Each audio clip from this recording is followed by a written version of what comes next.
The rejection rate for Schengen visas for Africans is staggering. Do you know that in 2014, the EU rejected 18% of African applications compared to only 5% globally? Fast forward to 2022 and things had worsened significantly. 30% of African applicants were turned down, while the global rate climbed to 17.5%. But why is this happening? What if your dreams of working or studying abroad was just one visa away and that visa felt like an unbreakable wall? And how can you overcome this situation? To answer these questions, let us look at the story of Aisha, a young, talented, and determined Nigerian. Aisha has applied to study in one of Europe's finest universities, paid her tuition fees, and been accepted. She has already secured all the documents needed to apply for a student visa. Now excited and optimistic, she applies, but looming invisible forces prevent her dream from coming true. Aisha gets invited for an interview. Full of hope, she arrives early. But at the embassy, the officer's skeptical questions hit hard.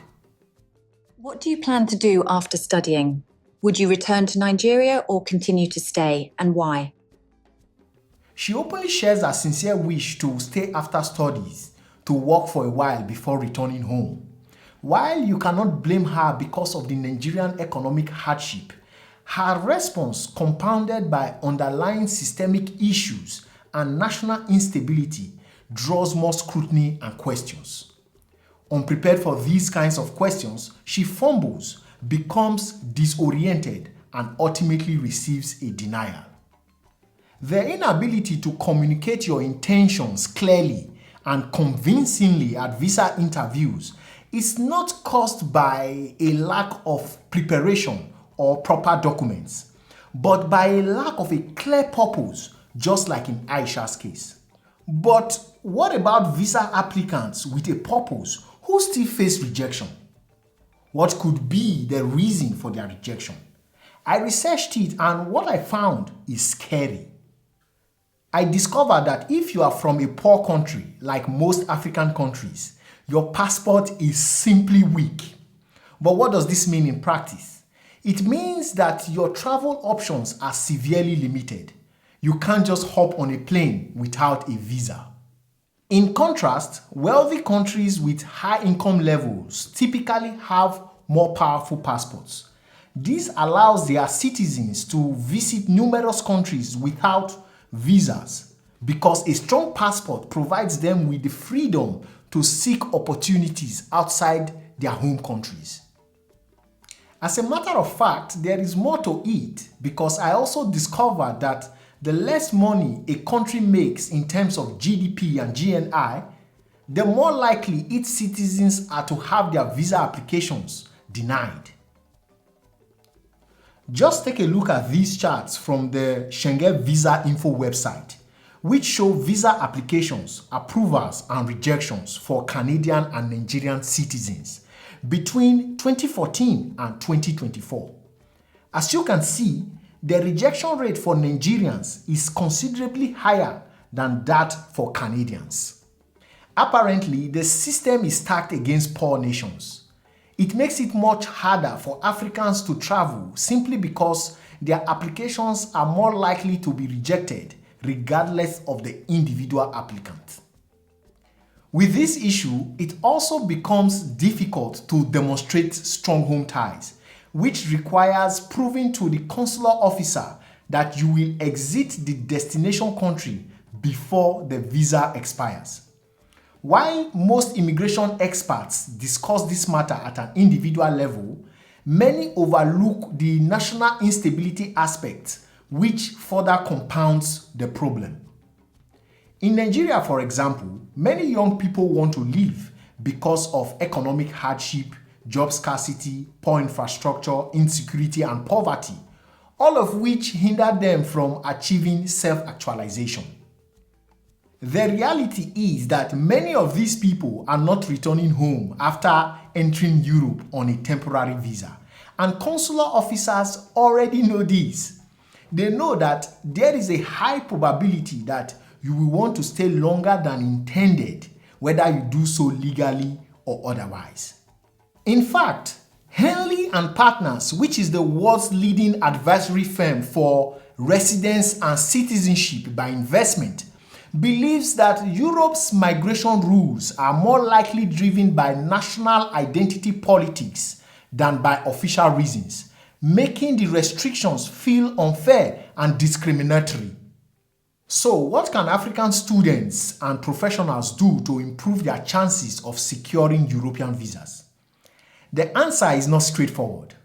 However, the first thing is to ensure that you establish a clear intent and purpose for your journey. This will be the foundation for your traveling preparations, including visa applications and interviews.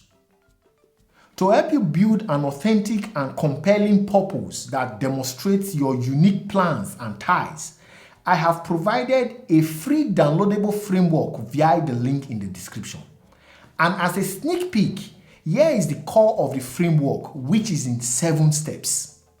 Starting with personal reflection, this is where you dig into your true motivations and answer questions like why this trip and how it fits your life goals back home. Once you are done with answering why, you need to understand the destination fit. To do this, you must research why this specific opportunity is essential and why it is unavailable locally. Next is to review your home ties by highlighting your family, career, assets, and community connections that pull you back home. Another crucial step is to plan your timeline by mapping out a clear time-bound journey with pre- and post-return steps. Thereafter, organize evidence by aligning documents to support your story honestly. And I mean honestly, no fakes, no lies.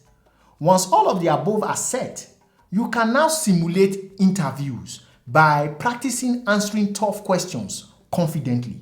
And finally, evaluate and refine your approach by reviewing for gaps and getting feedback to strengthen your intent.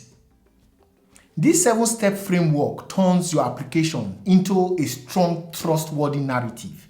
Download the full guide for detailed steps, tips, and an example intent statement to get started. Now, there is another thing you must do regardless of your situation, which is to avoid lies and fake documents. Let's be real. Lots of people apply for visas they do not qualify for, hoping to trick the consular officer into granting it. For example, why should anyone pretend to attend a conference abroad with the intention of immediately disappearing upon arrival? Another example is falsifying documents such as bank statements, proof of ownership of property, or even employment contracts. I know that many people, especially young Nigerians, seek better lives and opportunities. But you have to understand that consular officers are becoming better at detecting lies and falsification. So why worsen the situation which is already terrible? These officers do not have much time, and once they confirm, suspect, or have reasonable grounds to suspect that your application is fraudulent, you immediately receive a denial. So, strengthen home ties and prove financial stability with legitimate reasons and evidence. There is no doubt that these barriers exist, but so do bridges, and you've got the power to cross them. Remember, it is not just about visa application documents, but telling your unique and unbreakable story. So with this in mind, let us rethink our approach by establishing a clear purpose for our journeys and cutting out all the lies to improve our chances one visa at a time.